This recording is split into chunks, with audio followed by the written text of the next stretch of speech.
Bom, hoje vamos estudar e explicar um pouco sobre as leis dos gases, que são a lei de Boyle, a lei de Charles e a lei de Avogadro. E vamos explicar um pouco sobre a equação do gás ideal e a equação do gás real. Antes de falarmos sobre essas leis, vamos falar um pouco sobre o comportamento químico do gás e as suas características. Bom, os gases são a forma da matéria mais facilmente entendida. Gases diferentes comportam-se de maneira similar às suas propriedades físicas. As suas características é de se expandirem de forma espontânea, onde o volume do gás iguala-se ao volume do recipiente que a contém. Os gases são compreensíveis quando se aplica pressão a ela e formam a mistura homogênea.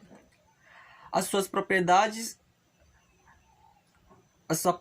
dos gases medida com maior facilidade é a temperatura, volume e pressão. Para a gente entender realmente o comportamento químico do gás, analisamos 4 condições físicas de um gás, que é a temperatura, pressão, volume e a quantidade de matéria, que são representadas pela sigla T, P, V e N, e eu que conhecemos como lei dos gases. Elas juntas vão gerar diferentes relações. Essas 4 variáveis se relacionam entre si de maneira diferente. Essas relações diferentes é que dão a origem à lei dos gases ideais, que é a lei de Boyle, a lei de Charles e a lei de Avogadro. Bom, vamos explicar um pouco sobre a lei de Boyle. Bom, a lei de Boyle explica a relação entre o volume e pressão, que diz que o volume de uma certa quantidade de gás mantida a uma temperatura constante é inversamente proporcional à pressão. Então, se eu aumentar a pressão, o volume do gás vai diminuir.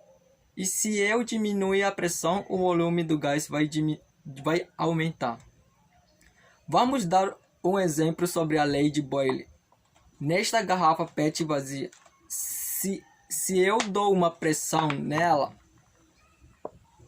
o volume do gás que está dentro vai diminuir. E se eu diminuir a pressão, o volume do gás que está dentro vai aumentar. É isso que explica a lei de Boyle. Enquanto a lei de Charles explica a relação entre temperatura e volume, que diz que o volume de uma certa quantidade de gás é diretamente proporcional à sua temperatura. Ou seja, se eles são diretamente proporcional, a partir do momento que um aumenta, o outro também vai aumentar, desde que sua pressão permaneça em constante. Vamos dar um exemplo sobre a lei de Charles com este isqueiro e este frasco de desodorante. Se eu aumentar a temperatura deste isqueiro aceso, o volume do gás vai aumentar. E se eu diminuir a temperatura, o volume do gás vai diminuir. É essa relação que explica a lei de Charles.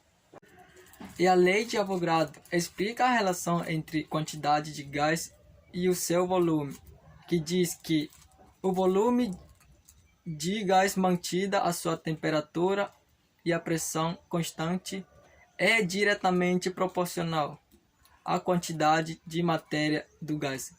Isso significa que quando aumentamos a quantidade de matéria do gás, o seu volume também aumenta, desde que a sua temperatura e pressão permaneçam constantes. Um exemplo sobre a lei de Avogadro. Se eu soprar esta sacola vazia, quanto mais sopro ela, maior a quantidade de gás vou emitir e maior vai ficando o volume da sacola. E essa relação que explica a lei de Avogadro. A equação do gás ideal vem através das reuniões de cada uma das equações que explica a lei de Boyle, a lei de Charles e a lei de Avogadro. Nessa equação foi inserida mais uma constante, que é representada pela letra R, que é chamado de constante de proporcionalidade. Reorganizando todas essas equações e essas variáveis, nós damos a origem à equação do gás ideal, que nos diz que pressão vezes volume é igual à quantidade de matéria vezes constante de proporcionalidade vezes temperatura. O gás ideal que explicada por esta equação é um gás hipotético que se comporta de uma maneira prevista. Nesta equação, a temperatura vai em Kelvin, o número de matéria em mols, pressão em atm e o volume em litros. Surgem mais duas equações que explicam a relação entre pressão e volume. E a segunda, que explica a pressão, volume e temperatura. A primeira é representada matematicamente pelo pressão inicial vezes volume inicial igual a pressão final e vezes volume final. E a segunda é representada matematicamente pelo pressão inicial vezes volume inicial sobre temperatura inicial igual a pressão final vezes volume final sobre temperatura final. A equação do gás ideal.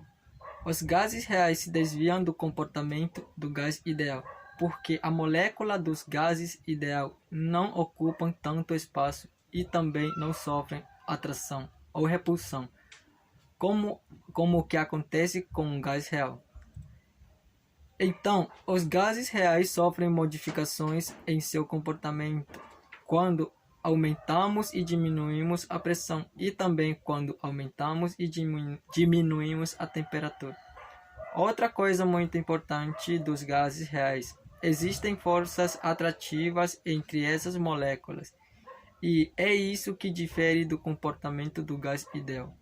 Por existir essa diferença no comportamento dos gases reais, é que surge uma nova equação, a equação dos gases reais.